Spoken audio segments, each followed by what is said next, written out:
I think when you look at success through struggle, you have to embrace the struggle part first. And I think it's important to sit in that failure for a minute or two and realize this sucks, like feel all the feelings, but at a certain point, you have to then stop sitting there and get back up and then figure out what to do to strengthen yourself and not do that again. Emotional resiliency. Yeah, that's why I was getting excited, right? 3, 2, 1. Here we go!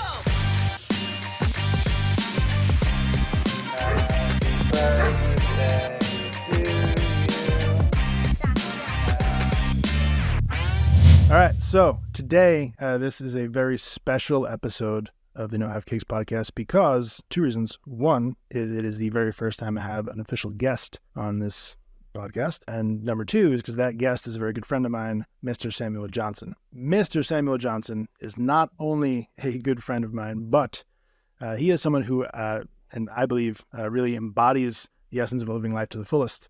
Fitness enthusiast, traveler, counselor, and what I would deem a beacon of resilience and hope.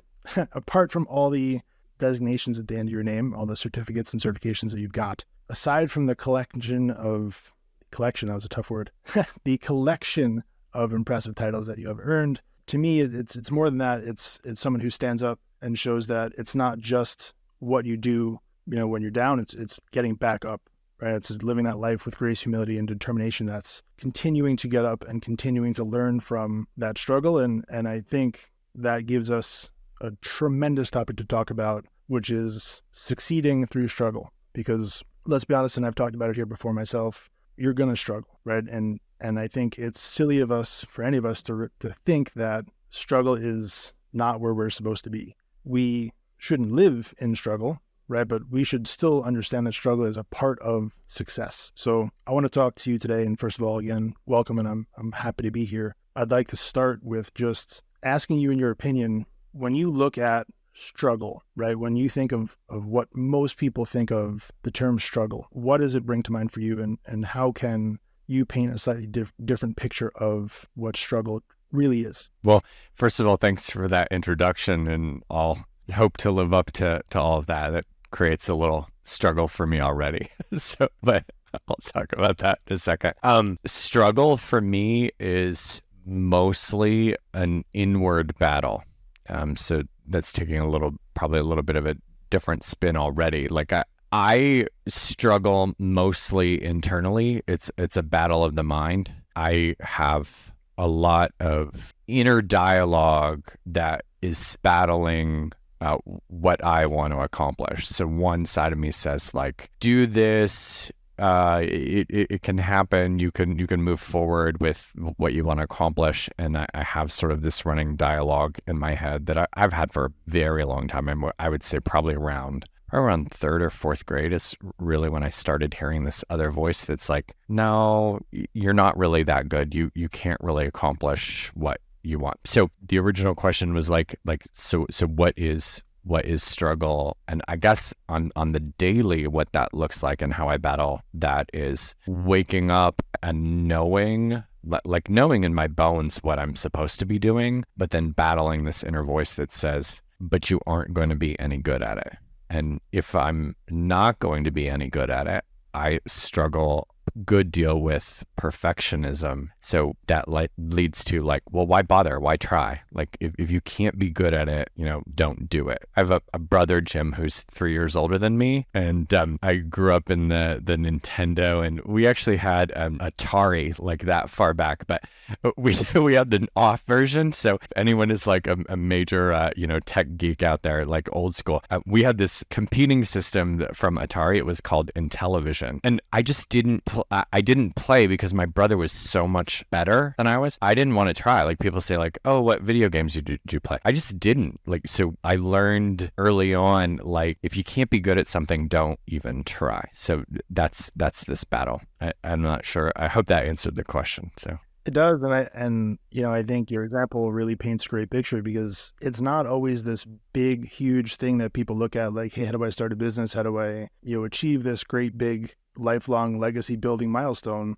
It could be as simple as I'm not going to go play video games with my brother because I'm afraid of failing at that. Mm-hmm. So let's zoom out a little bit and just give me a little bit context wise in your day-to-day profession, I think you tend to deal a lot with people who face, whether it's a struggle or some other mental battle, right? Can you tell me a little bit about that?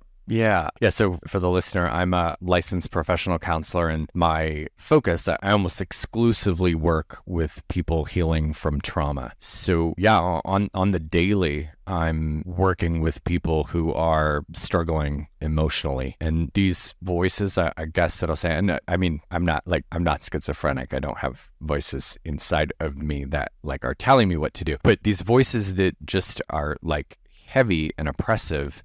The clients that I work with, what I'm inviting them to do is find another pathway out of believing that you have to be stuck, you have to be trapped in replaying the story of your pain and suffering. There's some very specific skills and techniques that's probably beyond the scope of this this discussion, but the tools that I use essentially help people heal from their trauma and overcome then whatever was holding them back. I actually just had a talk with one of my clients, a new person, and he said, you didn't really ask me about my past and want to understand me in context. And my response to him was, well, at this point, it's irrelevant because until your brain makes the connections from a healed place, you're just running these same, for lack of a better term right now, broken scripts, the script that tells you, I can't succeed, I can't move forward, I'm trapped, I'm stuck. So in essence, your past isn't finished. Your past isn't the whole story because it needs to connect with who you are once you're healed.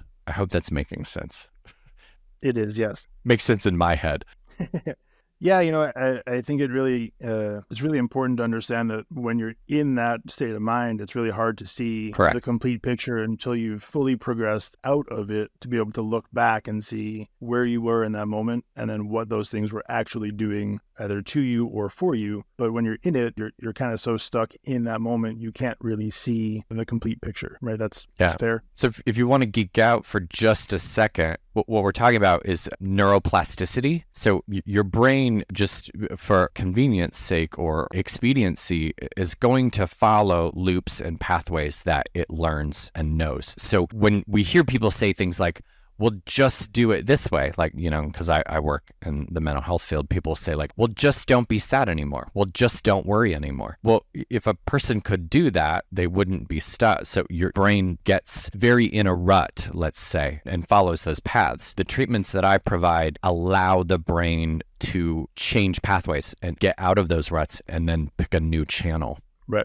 And that's really what you're saying, but I was doing it from some nerdy psychobabbly stuff. So I have a lot of questions. Yeah. But let me start with the first one. Okay. When we talk about healing from trauma, I tend to think that feels very dramatic. A lot of people may not think they have trauma in their lives, right? So can you speak a little bit to what that might look like? Because to me, I believe maybe people look at it as too strong a term. However, all of us came from somewhere and we picked things up along the way that we are carrying that don't belong to us. So speak of that if you would. So the definition that I use, and I appreciate that, I probably should have said it, but the definition that I use for trauma is anything that when you recall it, when you bring it up in your mind, causes you some form of disturbance or distress. And that is what can be healed. So we're talking anything from I fell out of a tree, which I didn't, but I fell out of a tree when I was 6 and I broke my arm. And I remember that pain and it hurt all the way up to something that, would be your house burning down or losing a loved one in a fire or, abuse. But so it's trauma for me is always in the eye of the beholder. So one person can go through one experience and the other one can go through it the same one. And one person has distress from it and the other person doesn't. One of the fascinating research that's going on right now is they're looking at brains and with functional MRI to figure out, well, why is that? Why does one person have distress? Why doesn't another person? One thing that we do know for certain is that if you have more childhood distressing experiences, such as like if your parents were in jail or your caretaker was abusive to you, or if you didn't feel connected to them. So early childhood experiences that are distressing are going to increase your lifelong likelihood of being affected by trauma. Makes sense. So I'm going to continue on. I have 1,000 questions that I want to follow up on this, but I want to go in order. You talked before about, let's run with the example of you fell out of a tree, right? And you break your arm. When you break your arm, I want to ask you this question specifically. Do you go to the doctor to fix it or to heal it? So what's the difference between fixing and healing? You've heard me talk about this before. Did my research. So for me, and this is kind of nuancy, and you could use different words, but to me, there is this difference between fixing and healing. And for me, fixing is what most people try to do on their own. So if I wanted to fix my arm, if I broke it, I might wrap it up in gauze, put some splints around the side, wooden splints on the side of it, wrap it up real tight, put some duct tape around it, and then take some Tylenol. And I can probably, quote unquote, fix my arm, but I could figure out how to manage with it that way. And eventually I'd probably be able to put like an air cast on it. But unless I go to an orthopedic surgeon, and sometimes, and I had to have this done to me, sometimes you have to have a bone re-broken or set, right? And of course that causes pain, but unless I get it in the right conditions to heal, then it could be fixed, but it wouldn't be healed. So those are the distinctions that I'm making. You can function with something that is fixed, and a lot of us do that with our brains. We just go through life and tell ourselves, suck it up, it's going to be fine, but we don't do the process of healing, because also a lot of us believe that it's not available. But I can assure you it is. Many people that I work with come in believing and or they're told that this is just something that you have to live with. And it's simply not true. Everyone can be healed. But most people figure out how to fix their situation or cope. Maybe cope would be a better word, but I like making that distinction. Yeah, I would imagine for most people, it's probably more convenient to just fix it and move on. Sweep it on the rug, put that thought in a box, and then hope to never think about it again until it comes back the second time. It's always way worse later on. So, what you said there, I can't emphasize enough in that I see so much, whether it's between parent to a child or a boss to an employee, like they are... the way that they are treating another person is often just a reflection of how they were treated earlier on in their childhood or, a past relationship of some kind that they decided to fix instead of heal. And then now it is kind of rearing its ugly head again later on down the line. And if I could add to this, it's not anyone's fault for trying to fix. I'm not intending to provide blame or shame to doing the fixing. It's all you can do. I have people all the time that come in and say well, why didn't someone tell me that this was available? You don't know what you don't know. You can't heal what you don't know you need to be healed from as well. So I am emphatic about letting clients and everyone know your brain is doing its absolute best, and fixing is its absolute best. It doesn't know naturally how to heal. Right. You need a little bit of assistance to heal. That's why you go to an orthopedic surgeon, because you could just wrap up your arm. Yeah, I think there's a component too where, in order to heal from something, you have to sort of admit that you were broken in the first place. Yeah. And a lot of people don't want to be vulnerable and say, this hurts or this sucks or I'm having difficulty in whatever way, shape, or form, to admit that you do need some help, because admitting that you need help, I think, is often more painful than the original thing that you're trying to heal. Yes, because our culture tells us, especially boys, but this happens to girls too, but just suck it up, you're fine, right? So you watch parents do this all the time. Like a kid falls and hurts, and the parent says, and again, they're not trying to harm their child. It's just how we are acculturated to address concerns and say oh, you're fine. You don't need to cry. You're okay. Well, that's not true. A kid isn't okay if they're crying. They're hurting. And it's much more beneficial to let a child know, oh, you're sad. Can you help me understand why? Versus saying you're okay, right? I hope that makes sense, right? Because when you're telling someone you're okay, you're teaching them that you just have to have a stiff upper lip and, oh, I don't really feel the way that I feel and I'm going to be just fine, even if I am hurting. So let me push back on that idea just a little bit, because like everything else in life, it's nuanced in application. I think there's a fine line there where if you allow everyone to fully cry it out and lean in on every little thing that hurts, you sort of build up zero tolerance to dealing with difficulty and struggle, right? So I think that there is kind of a harmony to strike between understanding what's character building, what's uncomfortable, and what's truly painful. Is that accurate? We're in agreement. However, what I'm looking at, the picture, and we might have had different pictures, the picture that I'm looking at is a 3-year-old. And a 3-year-old isn't making those distinctions, but we will still say to a 3-year-old, oh, you're fine, you're okay. That's a more nuanced, what you're sharing, that's a more nuanced conversation for maybe 10-year-old or a 12-year-old. Well, I think the important part is oftentimes, as parent of a 3-year-old, if that's how we start coaching that kid to react to pain, to say, when I feel this, push it off and completely ignore it, you're okay. Eventually that 3-year-old becomes 10, and eventually that 10-year-old becomes 25. Correct. And, if we don't somewhere along the line figure out what that nuance balance is and how do we say, hey, listen, when you fall and you scrape your leg, it's going to sting. You'll be okay, compared to, when you have some maybe more traumatic experience, like where to draw that line. Do you know what I mean? Yeah. And I'm just going to say psychologically, allowing a person to work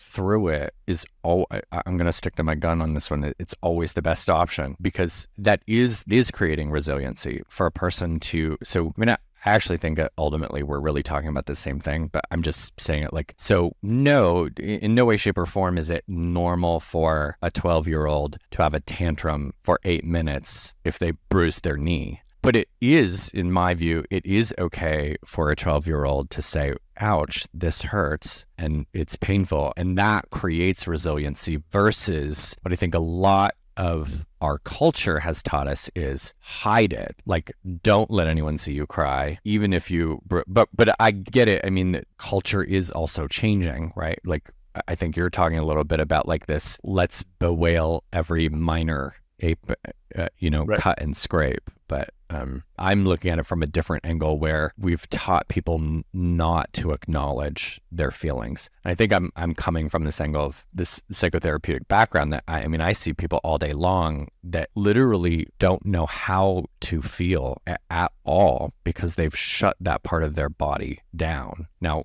conversely, there are probably people out there that need to turn that dial down. But my experience certainly is, and because it's most likely an aspect of trauma, people that express their emotions are actually, and this is kind of controversial, I'm not afraid to shy away from controversy, the people that like scream and yell and bleed and ooze all out all over everyone emotionally, research indicates that those people are actually emotionally fine in and of themselves, right? So you might go like, oh my gosh, well, they're a basket case and they're like oozing out all over everybody. They're creating emotional damage for other people, right? So I'm not saying that's a good thing. I'm saying allowing your body to emote is a good thing. And you're saying it too. Yeah. And again, super nuanced, right? You got to take the ups and the downs. And, I think when you look at success through struggle, you have to embrace the struggle part first, right? You have to understand, like, when you fail, because you're going to fail, and no matter what, whether you're playing a sport, whether you're being a parent, whether you're being a CEO, you're going to fail a lot. And I think it's important to sit in that failure for a minute or two and realize this sucks, like, feel all the feelings, but at a certain point, you have to then stop sitting there and get back up and then figure out what to do to strengthen yourself and not do that again. Emotional resiliency. Yeah, that's why I was getting excited, right? And I think that's a segue here is, there are too many people that wallow and sit. But if I may, I'm going to say, I don't think our culture does a good job of teaching what you're describing. I don't think we teach people very well how to be emotionally resilient. So it tends to be, in my view, it's an either or. So people are either this emotional ooze or they're emotionally dead. They're not doing, as you suggest, like, oh, okay, well, that kind of sucked. Let's pick myself up and move on. And right. Yeah. And would you say if people end up in either one extreme or the other, both of those are typically responses to a sequence of events that happened throughout their life that forced them into that direction? Yeah, back to that, like, I talked about the ruts that you're going to create in your brain. You're going to design a pattern of behavior that is often modeled often modeled from your caregivers, or it might just end up working for you. Most of our early learning comes from avoiding pain. So, if you were told or shamed for having too much emotion, then you're just going to shut that off and say like, okay, well, I'm just going to wall myself off to that and just keep moving forward. That experience ends up having the response of never changing, right? So if this person does blow up at people and then they feel bad about it afterwards, but they just keep doing it over and over, they probably don't want to. They don't want to cause this emotional havoc on their loved ones. But because those ruts, those channels have been established, they just keep doing it because there's no time to reflect and take that moment, like you're saying, and go like, oh, well, why am I doing that? Yeah, I think that is your thing, not mine. But from what I observe and my perspective, it's your thing too, Jim. It's all our things. Thank you. I think that there's two major parts of that keep people stuck in that rut. Number one is culturally frowned upon to admit that you're struggling and you need help, right? Because you're looked at as weak and insufficient and all this other crap. And number two is a lot of people I don't think understand how do you take the first step in getting out of that rut, because it's possible, right? But I think that people lack the education of what do I do? And there's the stigma about I don't want to go to therapy because if I go to therapy or I talk to a therapist that I'm really broken or I'm some level of basket case. To me, and we've had this conversation before, I think every person should have therapy in some basic way, shape, or form. And it doesn't have to be with a licensed therapist. It could be with a really strong group of people who you are willing to get emotionally naked with, where you can be vulnerable and transparent and admit the good days, the bad.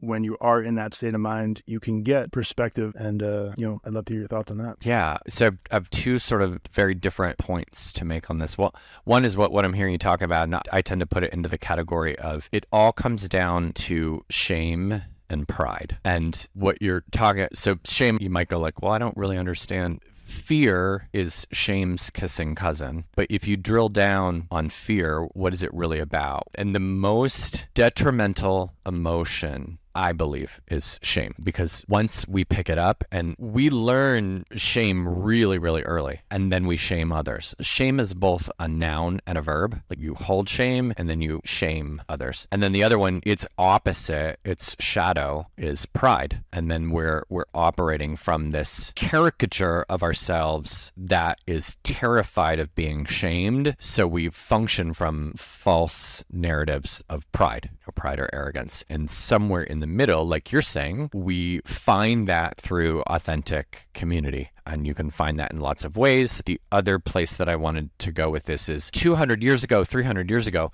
people didn't need therapists. And I agree with you now, but people do because, do need it now because we're fractured and splintered and don't sit down with our family or with a faith community. 200, 300 years ago, almost everyone had some form of spiritual connection. And so within those two categories, people were connecting. I believe there are wonderful things about technology. I'm not against it, but it also gives fake community. I don't want to belittle it. I know it's incredibly valuable. I have found value in internet communities, but it just simply is not the same. You don't get the same endorphins. You don't get the same connections as it's close. It's very similar, but it is not the same as face-to-face connections. I think we can see that playing out in society. Yeah, I'd agree. I think you have to look at the other aspect of it where it allows people an opportunity to get into an echo chamber where they're around, where they can easily get around a lot of people who have similar opinions of whatever the topic is, which obviously reinforce whatever that belief is. And it's all too often, again, when we go back to the shame and vulnerability part, most people can't admit weakness. They can't admit struggle. So it becomes easier to just put this mask on, find a bunch of other people with similar masks and be like, hey, we're all right. Those people are wrong. Screw them. And then you keep building this layers and layers and layers of reinforcement and protection over your identity and your actual, who you really are. And I think the longer that we allow that to continue without people standing up and saying, hey, it's totally okay to be vulnerable, to be emotional. Like people look at a man, in my opinion, is supposed to be this pillar of strength, right? Men don't cry. Men don't show emotions. Men are supposed to be strong and do all this crap. But let me tell you something. They are supposed to do that, but they are also supposed to be real freaking humans and have real emotions and let those out, because when you shut that part of you off, right, it leads to an unhealthy place. And I think we are not doing a good enough job as a culture with saying, hey, the leader of the house, the leader of the business, the leader of the community also needs to be, apart from being strong, apart from being confident, I think a lot of that confidence comes from really being sure of your identity and who you are. And the only way you could really get a strong sense of self-confidence and identity, in my opinion, is to be willing to be vulnerable and know who you are, right? To peel back those layers of protection that you might have put on through your childhood years and be willing to stand up and be like, hey, this is who I am. I'm willing to be publicly emotional. I'm willing to say, hey, I'll go talk to a therapist. I'm willing to say, hey, I failed a whole lot. And if you want to judge me for that, go ahead, right? Your judgment of me doesn't change me, right? It reflects more of your opinion of me than mine. So I think as we continue to stand up in that and have that conversation, that's how we change the narrative of what a man is or a woman is, or like what real strength is not just this cocky bravado, but it's willing to be strong in all of your emotions. Yeah. There's so many things I want to piggyback on here. Let's see, one of the first places I want to go is like, I'm thinking about emotional safety and how does it get created? Okay, so in there you were saying like the way that this happens is through vulnerability. I'm with you. I totally agree. But when you have been shamed or when you have been abused or mistreated, and that could be physically or emotionally, right, or mentally, you are gun shy. Right? So everything in you says, don't take a risk. It's too painful. And again, our brains are oriented around safety. So it's not that I'm definitely not disagreeing with you. I'm agreeing and saying, man, it is really, really hard. It's not impossible. People do it all the time. People overcome adversity. That's what makes us human. And we love those stories, right? We gravitate toward them. We love the underdog achieving. But in society, again, like I want to piggyback and agree and say like, man, like if we can foster a culture of emotional availability and safety, and I know those aren't like really, they're not like sexy words, right? They don't sound overly masculine. I was working with a couple and I was talking about safety to this guy and he's like, I don't hit my wife. I'm not abusive. I'm not talking about that at all. Like we learn even before we have words, even before we have language, if the person that we're to bond with or to connect with is safe or not. Babies have an ability to learn that. There was this study done. It's horrific watching it. So what they do is, I forget the name guy who did this study. Hopefully it'll come to me. But what they do is they put babies with their mothers together, and they're pre-verbal and they're attuned, right? So we call it attunement, and it's like this distance. It's about 14 inches, which is roughly the distance from a baby seeing a mother's face when the baby is breastfeeding. So if you're at about a 14-inch distance, that's like the safety, the safe area for babies. And babies will start cooing or smiling. Like babies know how to get attention and they giggle. And if a parent is blank or doesn't return that, what a baby will do is then that baby will start crying, right? So like they'll up the ante. And if a caregiver still doesn't respond, eventually what the baby will do is just go cold and blank. And these things are happening, I don't want to say, like on large scale, but there are parents who aren't attending to their children. And what that is teaching a child, even before it has language, that it's not safe. And those things are difficult, not impossible to overcome. And we play those things out later in life through our most significant relationships, typically in marriage. So we make these reaches, we make these straws, and when we don't get that met, then we start lashing out or screaming, similarly to what a toddler would do. And eventually, if you do it long enough and you still don't get attention, then you're sort of at the point where you're like, screw you, I'm done. So that emotional attunement and attachment can be overcome, but it's important to have language for it, to say like, oh, this is what's happening. It's one of the reasons why it's so risky. And it sounds silly. It's like, well, what do I have to risk? It's just talking. But that stuff is so ingrained even before you have language. And I keep coming back to that because it's difficult to access, right? That part of us, like I don't remember what I was doing when I was a baby. I don't have access to that. But I lived, I had conscience. I was a sentient being and I was making reaches and trying to do things because that's what babies do. Like I just walked through that. But we don't have access to it anymore. That door is closed through language. There are lots of other ways to connect it beyond the scope of this talk, but it's sort of the type of therapy that I do. I help people find access to those things that might not have words. Yeah. That was a lot. I apologize. No, it's really good. And I'm actually thinking of even another application here. When you look at boss to employee, Oh, yeah. I believe the relationship between parent and child and boss to employee or For sure. leader to employee they parallel in so many ways. But when you look at, hey, why is this person in my company not doing this thing? I think they're often not getting that emotional connection from you as a leader. And they go from being friendly with you and being willing to do whatever it takes for the company to starting to act out a little bit more and more to just starting to be this rock who's just sitting there collecting a paycheck.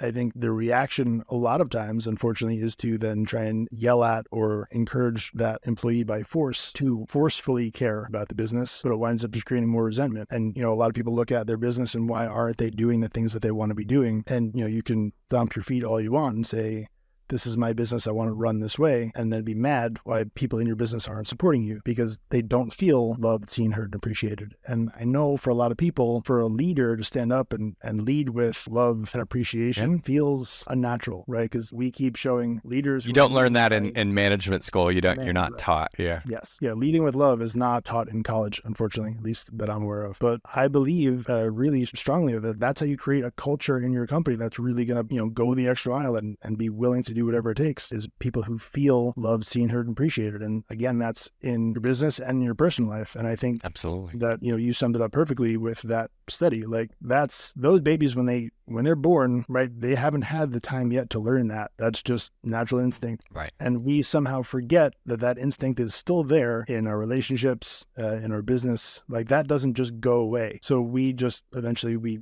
forget about it or we become blind to it. But if we are cognizant of that in those relationships, and again, whether that's you to your kid, you to your spouse, you to someone else in the company, we're all human, right? So like trying to make this distinction between personal and professional and how you treat different people just want to be treated as people and given an opportunity to be in a spot where they feel comfortable being themselves and they're able to be emotionally vulnerable because they know that it's a safe place for them to do so. Let me ask you a question, which I think might be the most important part. How do you get those people in your life? Like, how do you get to a spot where emotional stability exists with, a circle of friends or peers or whatever? So you ask, how do you create it? Where does it come from? Where does it come from? Let me know if this is what you're looking for. I'm thinking, let me clarify. If I'm listening to this right now and I'm saying, hey, I feel a lot of these same things. I feel like I'm stuck in a rut or I have these feelings that I wish I can get out of that rut. Yeah. Right? To me, I feel like in order to get out of that rut by yourself, possible, really difficult. But if you have 5, 6, 10 friends to grab you by the arms and help pull you up out of that rut and support you in that process, it becomes infinitely easier. So I guess the question becomes, A, is that a correct assessment? And B, where do you start to look to find people like that in your life? I'm going to start by saying, and thanks for clarifying, I just wasn't sure which direction to go. We break in the context of relationships, and I don't mean people are broken, but just simplifying this. We break in the context of relationships. It's the same way that you heal.